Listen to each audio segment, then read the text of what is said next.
Partial fraction method, ठीक है। और ये सबसे ज़्यादा इम्पॉर्टेंट है और सबसे ज़्यादा क्वेश्चन इसी से आता है, ठीक है, इन्वर्स जेड ट्रांसफॉर्म निकालने का, और ये सबसे इजी भी है, ठीक।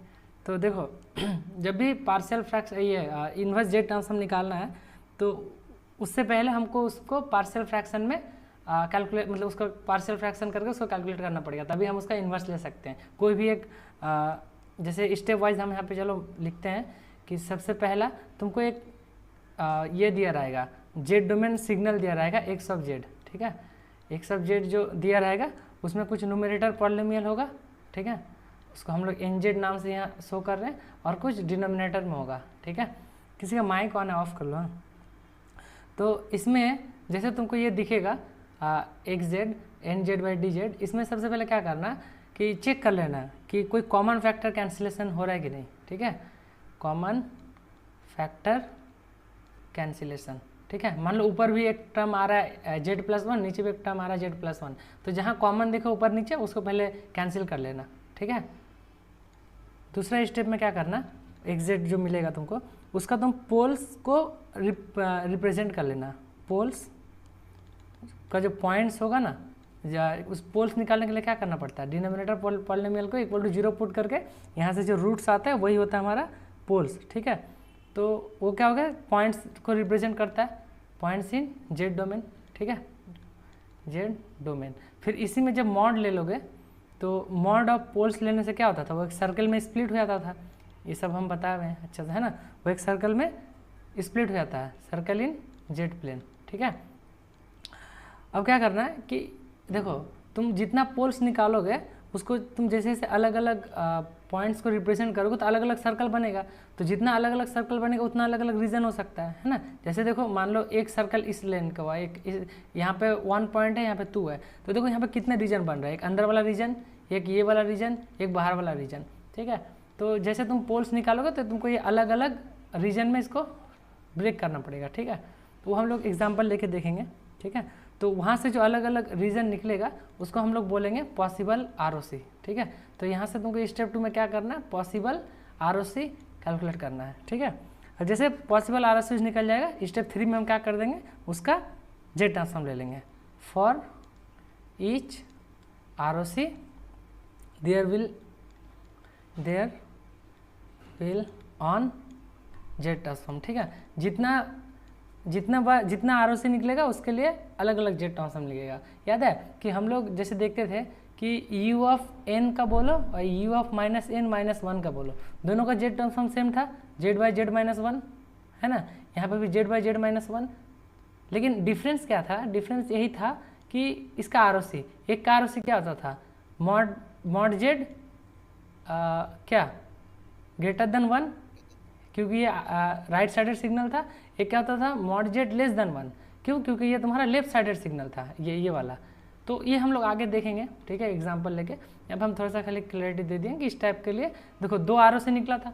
मान लो तुम यहाँ से जब भी यू ऑफ एन का लिए कैलकुलेट करने जाओगे तो यहाँ पे तुमको एक तो अंदर वाला पार्ट मिलेगा, एक बाहर वाला पार्ट मिलेगा। अंदर वाला लेफ्ट साइडेड के लिए, बाहर वाला आउट साइडेड के लिए। तो 2 आरओसी के लिए मतलब 2 अलग अलग जेड ट्रांसफॉर्म निकलेगा, भले ही वो सिग्नल सेम दिखे, मतलब वो जेड डोमेन जो एक्स जेड सेम दिख सकता है, लेकिन उसका आरओसी अलग अलग होने पे उसका इन्वर्स 2 अलग अलग निकलेगा, ठीक है। तो चलो ये क्लियर है। तो इसको पढ़ने से पहले सबसे पहले क्या करना पड़ेगा, तुमको पार्शियल फ्रैक्शन निकालना सीखना पड़ेगा, ठीक है। तो पहले वही सीख लेते हैं, ठीक है। चलो, मेथड टू कैलकुलेट, ठीक है, पार्शियल फ्रैक्शन। हाँ, इसको कैसे पार्शियल फ्रैक्शन कर सकते हैं वो पहले देख लो। जैसे देखो सबसे पहले हम लोग क्या करते हैं, डिस्टिंक्ट रूट लेते हैं, ठीक है, डिस्टिंक्ट रूट। तो देखो जैसे मान लो तुम्हारे पास एक सिग्नल दिया होगा X of Z equal to, ठीक है, मान लो 1 बाई, ध्यान से सुनना, जेड माइनस 1 जेड माइनस 2, ठीक है। मान लो ये तुम्हारे पास क्या दिया हुआ है, एक एक्स जेड सिग्नल दिया हुआ है। तो इसको तुमको क्या करना पड़ेगा, सबसे पहले पार्शियल फ्रैक्शन मेथड से इसको ब्रेक करना पड़ेगा। तो पार्शियल फ्रैक्शन मेथड में ब्रेक करने के लिए क्या बोलता है कि जितना इंडिविजुअल रूट्स है उसके करस्पॉन्डिंग उसको ब्रेक करो। तो इसको कैसे ब्रेक कर सकते हो, ए कुछ भी कोफिशिएंट मान लो इसका कोफिशिएंट पहला जो पोल होगा उसका कोफिशिएंट ए है, ठीक है, प्लस करके बी बाई जो दूसरा टर्म है जेड माइनस 2, ठीक है, इतना कर लिए। जब भी ये डिस्टिंक्ट दिखे, ठीक है ना, ये पहला केस है, पहला केस लिख लो कि रियल एंड डिस्टिंक्ट रूट, ठीक है। चलो ये दिखा। अब नेक्स्ट स्टेप में क्या करना है तुमको कि ए के लिए तुमको क्या करना है, कोफिशिएंट निकालना है ए का वैल्यू। तो ए इक्वल टू हो जाएगा तुम्हारा जो टर्म है उसको उधर मल्टीप्लाई कर दो, पहले इसको भूल जाओ, जो दूसरा टर्म है उसको भूल जाओ, ए को कैलकुलेट करने क्या करो, क्रॉस मल्टीप्लाई कर दोगे। तो क्या हो जाएगा Z minus 1 into x of Z, ठीक है। अब बताओ इसको किस में कैलकुलेट करना है, एट जेड इक्वल टू ये जो पोल है उस पर, तो जेड इक्वल टू कितना हो जाएगा 1 होगा ना, तो जेड इक्वल टू 1 पे इसको कैलकुलेट करना है, ठीक है। तो जेड माइनस 1 और बताओ एक्स ऑफ जेड क्या है, एक्स ऑफ जेड है 1 by Z minus 1 into Z minus 2, ठीक है। अब देखो यहाँ पे क्या कैंसिल हो रहा है, ये वाला टर्म कैंसिल हो रहा है। अब इसको किस पे कैलकुलेट करना है, जेड इक्वल टू 1 पे, तो यहाँ पे 1 पुट करोगे तो आंसर क्या आ जाएगा -1, यहाँ पे 1 पुट कर दोगे तो, है ना। तो यहाँ पे ए का वैल्यू क्या मिल गया -1। सिमिलरली तुमको जब बी कैलकुलेट करना है तो क्या करोगे, बी का जो पोल है उसका जो फैक्टर है उसको सबसे पहले लिखोगे, तो जेड माइनस 2 है, राइट। उसके बाद क्या लिखोगे, एक्स ऑफ जेड, तो एक्स ऑफ जेड क्या है तुम्हारा 1 by Z minus 1 into Z minus 2, ठीक है। ये थोड़ा सा ये हो गया जेड माइनस 2, ठीक है। अब बताओ इसको किस में कैलकुलेट करोगे, एट जेड इक्वल टू कितना में, ये इसका पोल कितना में, जेड इक्वल टू 2 पे। तो यहाँ पे क्या कैंसिल हो रहा है, जेड माइनस 2 कर दिए कैंसिल, ठीक है, क्लियर है। बताओ यहाँ पे जेड पुट करोगे तो क्या बच जाएगा 2 माइनस 1, ये जेड है, यहाँ पे 2 पुट करोगे तो क्या बच जाएगा 2 माइनस 1 यानी 1। तो यहाँ से हमको क्या मिल गया, ए इक्वल टू व्हाट -1 और बी इक्वल टू क्या 2, है ना, 2 सॉरी ये 1, ये भी 1 है ना। अब क्या करो इसको इसमें पुट कर दो, तो एक्स ऑफ जेड को तुम कैसे लिख सकते हो, आ जाओ यहाँ आ जाओगे, क्या हो जाएगा कि X of Z equal to, मेरा क्वेश्चन क्या था 1 by Z minus 1 into Z minus 2, ठीक है। इसको हम लोग क्या लिख सकते हैं, ए का वैल्यू क्या है मेरा बताओ -1 यानी -1 बाई व्हाट जेड माइनस 1 और दूसरा वैल्यू क्या है +1 बाई जेड माइनस 2, है ना। तो ये सबको क्लियर है कि जब हम एक्स जेड को, ये हो गया पार्शियल फ्रैक्शन। अब इसका इन्वर्स जेड ट्रांसफॉर्म निकालने के लिए हम लोग आगे सीखेंगे कैसे निकाला जाता है, उसके लिए आरओसी को भी इंट्रोड्यूस करना पड़ेगा। तो अभी हम लोग का ये टारगेट नहीं है कि कैसे आरओसी कैलकुलेट करेंगे, ठीक है। अभी हम लोग का ये है कि इसको हम लोग कैलकुलेट कैसे कर सकते हैं, ठीक है। चलो कभी कभी तुम्हारा क्या होगा, एक्स ऑफ जेड जो है इस टाइप से लिखा रहेगा, X of Z equal to 2 + 3 Z minus 1, ठीक है, बाई 1 + जेड इन्वर्स, ठीक है, इंटू 1 + जेड इन्वर्स बाई 2, ठीक, प्लस 1 + जेड इन्वर्स बाई 4। कभी कभी इस टाइप से दिया रहेगा, ठीक है। इसका तुमको पार्शियल जेड इन्वर्स निकालना होगा, तो जेड इन्वर्स निकालना हम बाद में सीखेंगे, लेकिन सबसे पहले कि हम लोग को पार्शियल फ्रैक्शन निकालना सीखना पड़ेगा। तो इसका पार्शियल फ्रैक्शन निकालने के लिए सबसे पहले स्टैंडर्ड जेड ट्रांसफॉर्म में इसको लिखो, सॉरी जेड डोमेन सिग्नल में लिखो। स्टैंडर्ड जेड डोमेन में लिखोगे तो देखो नीचे तुमको क्या करना पड़ेगा, सबको जेड में सब में एक जेड मल्टीप्लाई कर दोगे, तो एक जेड इसमें मल्टीप्लाई होगा, एक जेड इसमें, एक जेड इसमें, मतलब 3z मतलब जेड क्यूब नीचे और ऊपर। एक काम करो ऊपर नीचे जेड क्यूब से मल्टीप्लाई कर दो, ऊपर जेड क्यूब और नीचे जब जेड क्यूब से मल्टीप्लाई करो तो देखो एक जेड इसमें मल्टीप्लाई होगा, तो ये क्या हो जाएगा जेड + 1, है ना, क्योंकि यहाँ पे जेड जब मल्टीप्लाई होगा तो जेड इंटू जेड इन्वर्स 1 हो जाता है ना। फिर देखो इसमें एक जेड मल्टीप्लाई होगा तो जेड प्लस ये इन्वर्स तो 1 हो जाएगा और 1/2 है, तो ये क्या हो जाएगा 1/2, ठीक है। तीसरा है तुम्हारा, इसमें एक जेड मल्टीप्लाई करोगे तो ये क्या हो जाएगा, ये तो जेड होगा प्लस यहाँ पे जेड इन्वर्स 1 हो जाएगा, इंटू जेड करोगे तो, और 1/4 जो है वो तो ऐसे ही लिख देना है, ठीक है। अब यहाँ पे भी अंडर मल्टीप्लाई करना पड़ेगा, क्या 2 + 3 जेड इन्वर्स, है ना।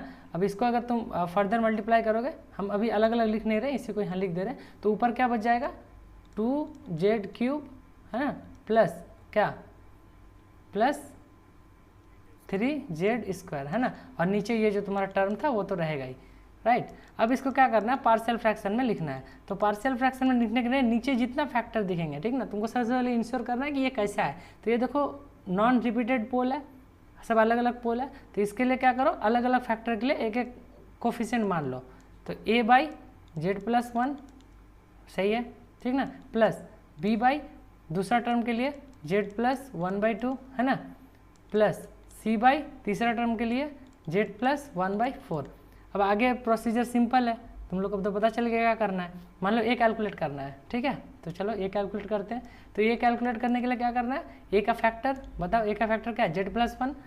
तो a कैलकुलेट करने के लिए क्या करना है, z+1 इंटू x(z), ठीक है, एट कहाँ है, z किस पे, -1 पे, क्योंकि a का जो पोल्स है वो z -1 है।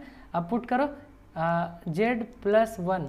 अब बताओ ऊपर क्या है, x(z) का ऊपर क्या था, क्या था, z³ हाँ देख लो क्या था, ये 2z³ प्लस 3z² है ना, 2z³ प्लस 3z² है ना, और नीचे क्या बचा, z+1 into z+1/2 into z+1/4। ये देखो ये कैंसिल हो गया, ठीक है। अब इसमें वैल्यू क्या पुट करना है, वैल्यू पुट करना है z =-1।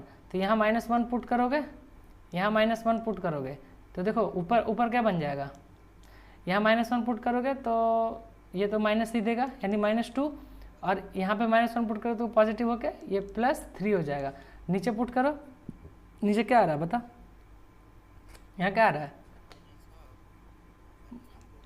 -1/2 इंटू यहाँ -3/4। अब आगे कैलकुलेट करो, ऊपर क्या बचेगा 1, नीचे माइनस माइनस प्लस हो जाएगा, यानी 3/8 ऊपर चल जाएगा, यानी 8/3 है ना।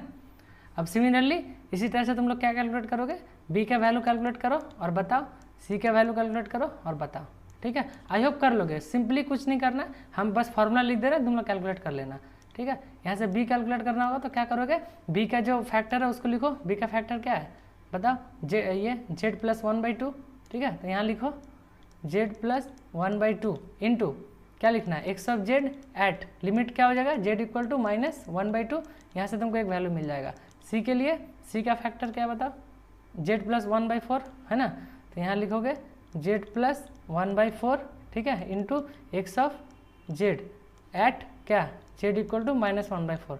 देखो पार्शियल फ्रैक्शन निकालने के लिए शॉर्टकट है, लेकिन शॉर्टकट तुम लोग को फायदा नहीं है यूज़ करके, तुम लोग को तो कॉपी पेज भरना है, सेमेस्टर का एग्जाम लिखोगे तो एक z ट्रांसफॉर्म में 4-5 पेज भर देना, ठीक है। तो ये क्लियर है, यहाँ पे CD निकल जाएगा, ठीक। बोलो यहाँ तक किसी को कोई दिक्कत नहीं, तो आगे बढ़े। चलो तो सेकेंड